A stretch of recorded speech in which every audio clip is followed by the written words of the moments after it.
Welcome everyone to Exploring Orthodoxy. I thought it'd be a great idea to go back into the Rudder, which we've looked at in some earlier sessions, and to actually read the first, to actually go into the Holy First Ecumenical Synod, which had 20 canons, and to read the first 5 in more detail. What we've done in the prior sessions is we've just read the canon law, so canon 1, canon 2, yet we didn't go into the interpretation. So I thought in this video, let's look at the first 5 canons and read the interpretation to get a better idea about how the Rudder sort of works, you could say. So for those that are just joining for the first time here on this topic, let's just give an overview of what the Rudder is. So it's an ecclesiastical text in Eastern Orthodoxy. It's formally known as the Pedalion, which translates to the Rudder in English. This is a compilation of church canons, dogmatic definitions, moral teachings, which are actually drawn from the writings of the church fathers and various ecumenical councils. So this text or this guide, it actually serves as a guide for Orthodox Christians in matters of faith, ecclesiastical law, and moral conduct. So as you can see, it's basically that everyone who's an Orthodox falls under this canon laws, whether you're a parishioner or a priest. It's actually everyone's under these rules. Now, so let's look at the historical context of it. So actually, it was compiled by Saint Nicodemus of the Holy Mountain, Mount Athos. It was published in the late 18th century, and this actually draws, as we said, on apostolic canons, which are the writings of the early church fathers, as well as the decrees which came out of the ecumenical councils. Okay, so let's see. I'm just going through some of my notes on this, so bear with me. So first of all, to find this document that I have here, and we're on page 425 of the document, you can go to Google and type in the search screen, Nicodemus, the Rudder, and put the words PDF, and you'll come to this particular document. Okay, and so let's go to, so this is page 425, as I said, and yeah, we'll go straight into it. So the first ecumenical council, which is what we're looking at here, was held in Nicaea in 325 AD.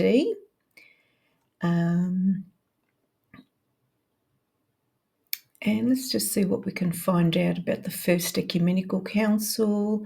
Yeah, the attendees, there were approximately 318 bishops from various regions of the Christian world, and it included notable figures like Constantine the Great, Athanasius of Alexandria, who was actually a deacon at the time, and Eusebius of Caesarea, who I believe was a theologian. And the council, the first ecumenical synod, produced 20 canons, which covered issues related to church governance, clerical conduct, and doctrinal clarity. Okay, and these canons, as we said, they're basically rules or the law which has been established by a church council, and it governs aspects of church life, which includes moral conduct, administrative practices, and liturgical matters. So, as you can see, these canon laws, when we say it includes moral conduct, we're talking about the personal issues as well as doctrinal. That's what the canon laws do. Now, maybe we should go straight into it now. Let's see. All right. So hopefully you can see this clearly on your text. I'll just do a text reading now. So the Holy First Ecumenical Synod, the 20 Canons, Canon 1. If anyone has been castrated by surgeons for a disease or has been castrated by barbarians, let him remain in the clergy.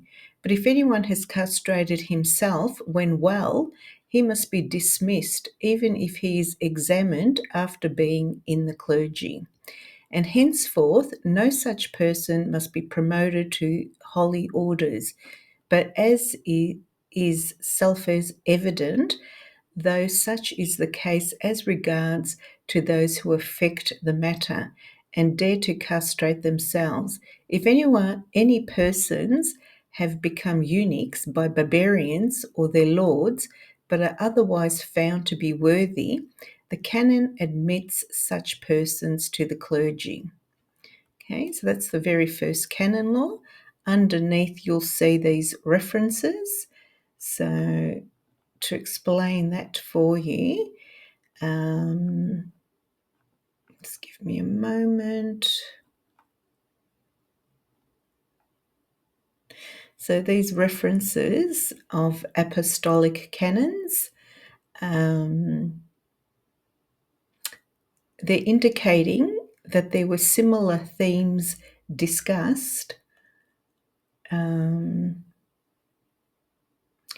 at different synods as well.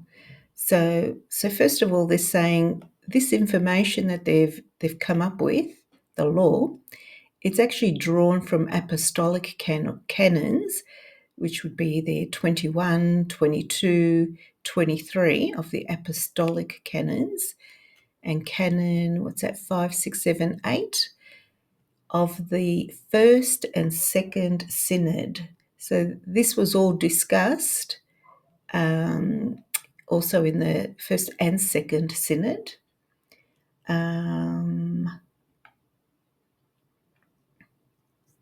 So where we've said the apostolic canons, they're a collection of early Christian canons which are attributed to the apostles, and they're serving as a guide for church order and discipline. The canons address various topics, including the qualifications of clergy, their moral behaviour, and church governance.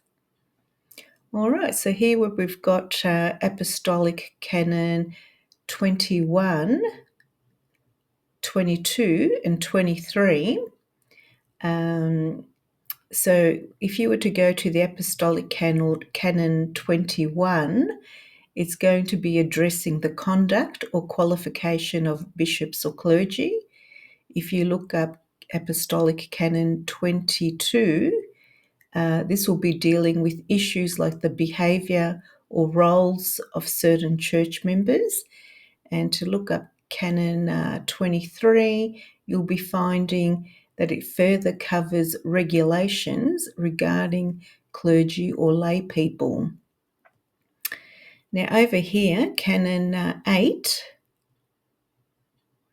of the first and second synod, this part of the reference indicates a specific canon from a synod, in this case the first and second synod, which refers to a historical gathering of church leaders, and it was aimed at resolving any theological or administrative issues of this particular canon. Okay, That's what the reference under here is. Let's go to the interpretation now. Various canons of the apostles include decrees concerning eunuchism.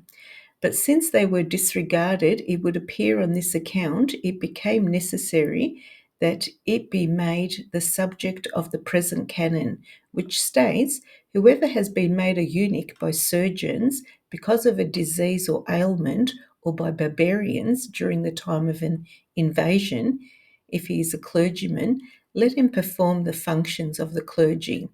But whoever, while in good health, has made himself a eunuch, although he is a clergyman, must cease from the activities of the clergy. And as many such persons who are laymen, henceforth, not even one may be made a clergyman. But as we say this in regard to those who affectedly and willfully dare to make themselves eunuchs, in the same way again we say that if there are any persons that have become eunuchs by barbarians or by their masters or owners, that is to say against their will and tyrannically, but who are worthy, the canon, either the present canon, that is to say, or Apostolic Canon 21, allows them to be admitted to the clergy. And it says, read also the interpretation of the Apostolic Canon 21. All right, now let's go to Canon 2. Inasmuch, and as I mentioned before, this is the first ecumenical council that we're reading, Canon 2.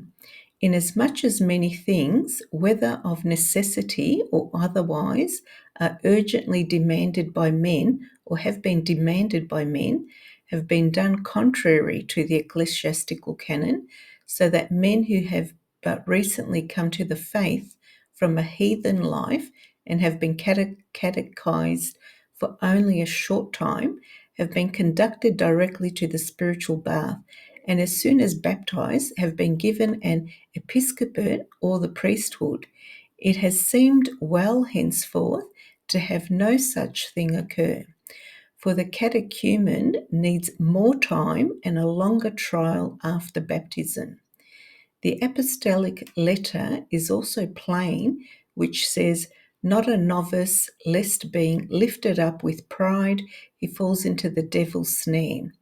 And that's in 2 Timothy chapter 3, verse 6. If, on the other hand, in the course of time, any physical, Greek physikos, pertaining to the soul, that is, the mind, the heart, and will, sin is found against the person, and it is exposed by 2 or 3 witnesses, let such a person be dismissed from the clergy.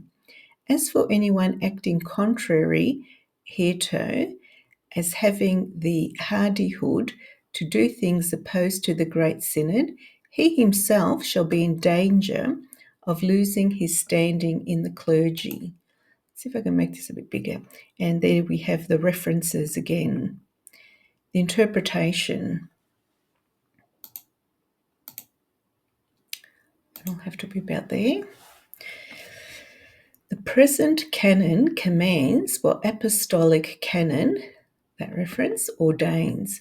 For it says that since in times past many things have occurred that were contrary to this ecclesiastical canon, whether of necessity or on account of persons motivated by other considerations, so that they have almost immediately baptized people that before had been converted to the Orthodox faith from the life of a heathen and infidel only a short while before, and because they had been catechized only for a short time in the mystery of piety, i.e., of the Christian religion, and right after baptism they promoted or ordained them priests or bishops. Since I say these things formerly used to be done thus illegally, it has therefore appeared reasonable that from now on these things should not be done. For a catechumen needs sufficient time, even before being baptized, to be properly catechized and instructed in all the dogmas of the faith. After being baptized, he again needs to undergo a long trial as a test of his worthiness. For the apostle says to Timothy, "Let not a newly converted be ordained, that is, one recently planted in the vineyard of Christ, lest after being puffed up, he falls into the same sin and into the same snare as the devil fell into, that is, pride." If, on the other hand, with the passage of time, in the subsequent interval of trial, and after he has been catechized, baptized, and ordained, it should happen that he is found to have committed any physical, Greek physikos, of the soul, of the mind, the heart, and the will, that is a sin, and is convicted thereof by 2 or 3 witnesses, he shall cease officiating in holy orders. As for anyone that does otherwise, he shall be in danger of forfeiting his claim to holy orders.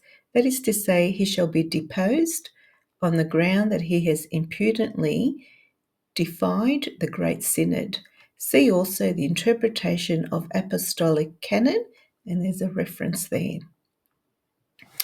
Canon 3. All right, Canon 3.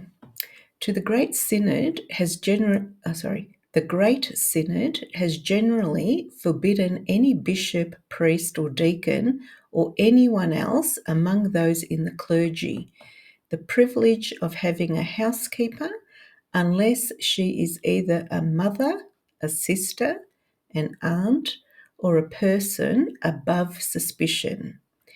So you've got the canon references there, Canon 5 of the 6th Ecumenical Synod, Canon 23 of the 7th Ecumenical Synod, Canon, 10, I don't know what that number is, and so some further canons, and they're obviously looking at Basil, which would be Basil the Great there.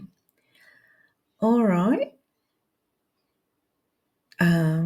So what's the interpretation of this? Men in holy orders and clergymen ought not to cause the laity any suspicion or scandal.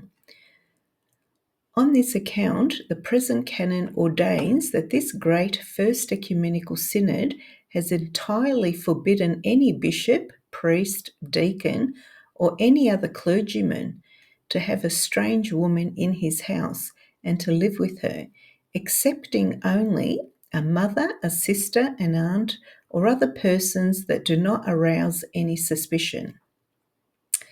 The ordinance of the first title of the novels, which is Justinian Novel 123, states as follows: "We too forbid, in accordance with the power of the divine canons, priests and deacons and subdeacons, and all other clergymen that have no lawful wife, to keep any strange woman in their house, except that they may keep a mother, a daughter, a sister, and any other persons that are exempt from suspicion.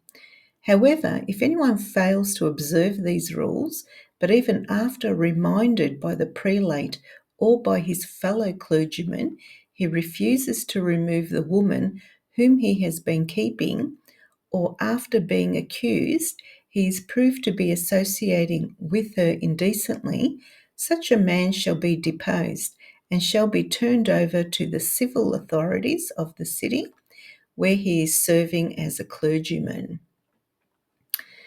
But if a bishop lives with any woman at all, he shall be deposed. Note 2 things here, though.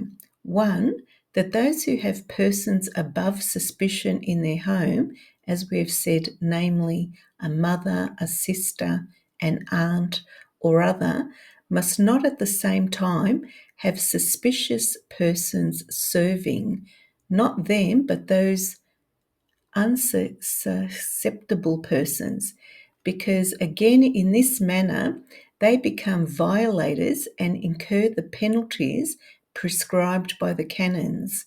Instead, they ought to serve themselves or have servants serve them who are above suspicion. Another thing is that monks ought not to live alone with persons who are not above suspicion when they employ them. That's interesting. Okay, because if the above mentioned Canon 22 of the Seventh Ecumenical Synod prohibits one from only eating with his female relatives who are beyond suspicion, how much more does it not prohibit them from living with them? For Basil the Great says in his discussion of virginity, so that the pleasure of the flesh has overcome even brothers and sisters born of the same mother. This has led to every sort of sin against mothers and daughters. In the same way, it is also stigmatized Amnon, the son of David, because of his corrupting his own sister Tamar. It's in 2 Samuel chapter 13. This is due to the seductive and magnetic power of erotic love of men for women, which has been placed in men's bodies in defiance. Basil says, of all right reason, that she is a mother, a sister, or an aunt. Spontaneously and all of their own initiative prompts the mingling of bodies of men with women. This is without regard as to whether they are strangers or relatives, and in spite of the fact that their inward thoughts struggle against it and are adverse to it. Canon 4. It is most proper that a bishop should be installed by all those in his province. But if such a thing is difficult, either because of the urgency of circumstances or because of the distance to be travelled, at least 3 should meet together somewhere, and by their votes combined with the votes of those who are absent, and join in the election by letter. They should thereafter carry out the ordination. But as for the ratification of the proceedings, let it be entrusted in each province to the metropolitan. And here we see the references to where this canon was derived from. We see apostolic canons and discussions. It was the third canon discussed of the Seventh Ecumenical Synod, as well as other references here. The interpretation. The present canon decrees that a bishop ought to be ordained by all the bishops in the province, whenever this is feasible. However, in a case it is difficult for all of them to be gathered together at a meeting for this purpose, whether on account of some urgent necessity or because of the long distance of travel involved, let at least 3 bishops meet together in any event, and let those who are absent contribute their votes in the ordination by letter, and then let them ordain him. As for the validity and ratification of everything that has been done, that is, the validity of the election held by all the bishops and the appointment of one of the 3 candidates, because 3 must be voted for according to the ecclesiastical formality. The appointment of the one to receive notification of the ordination, but must be left and referred to the metropolitan of each province as the supreme authority. This is because the annotators, Zanaris and Balsamon, explain the text as meaning to be appointed rather than meaning to be elected. And others say that instead of ordination, we ought to know that previous thereto and properly necessary thereto, the election signifies installation. Accordingly, I prefer the word install to the word make. So even here, the expression, it is fitting that he should be installed as previously necessary, is a comprehensive term denoting that he should be elected, chosen, ordained by all of them. I said previously and comprehensive because this order of procedure is holy. That is to say, one must first be voted for and afterwards be ordained. Accordingly, we thus obtain a most complete understanding that he has been installed, that is to say, that he has actually been made a bishop. Hence there appears to be two meanings inherent in the words of the expression to be installed, just as there are also in the words of the expression to be elected, one implying action by all and the other implying action by three, both in accordance with the present canon and in accordance with apostolic canon. The 1. This is about the same as the explanation given by the Seventh Ecumenical Synod in its own Canon 3. Therefore, when only 3 perform the ordination, it must previously have been voted for by all of them, those absent signifying their choice by letter. Canon 5. As regards to those who have been denied communion, whether clergy or laity, by the bishops in every eparchy, let the opinion prevail expressed in the canon, prescribing that those rejected by some are not to be received by others, but let an investigation be made as to whether or not they have been unchurched on account of smallness of soul or contentiousness of any other such repugnancy of the bishop.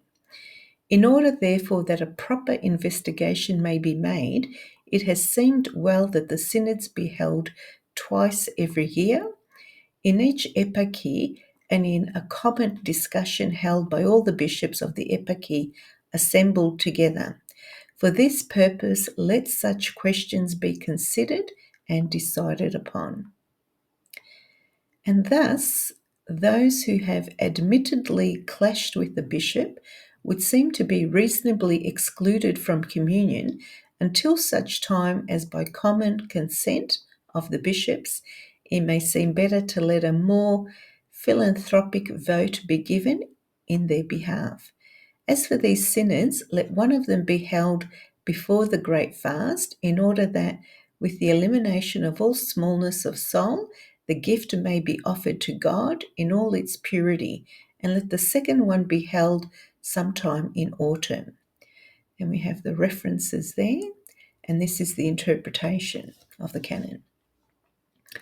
The present canon decrees the following things in regard to clergymen and laymen who have been excommunicated by the bishops of any particular province, that the opinion prevail and remain in force and effect which has already been expressed in legislation, such as the old canon decrees, i.e., apostolic canon.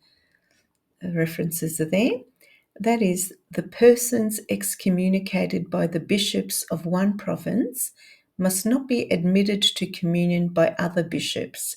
Yet let an investigation be made as to the possibility that the ones excommunicated have been excommunicated because of some smallness of soul or contentiousness of some other grudge on the part of the bishop.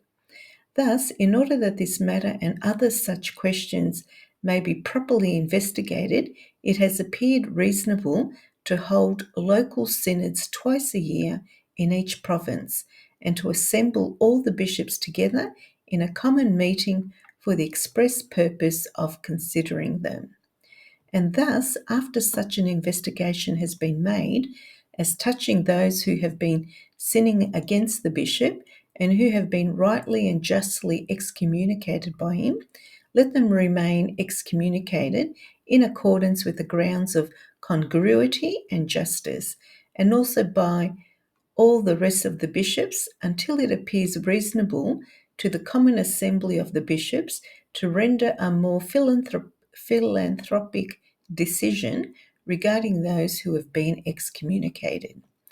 For if the one who is excommunicated them, let us assume, is so hardened even after some time as to refuse to liberate them from the excommunication, or if he should die in the meantime, permission is given to the synod to release them from it after it deems that a sufficient length of time has been passed in repentance.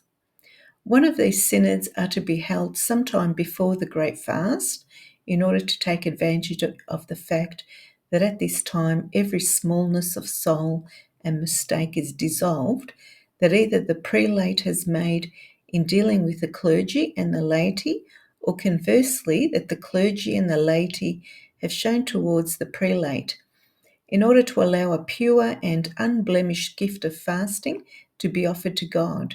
Let the second synod be held in the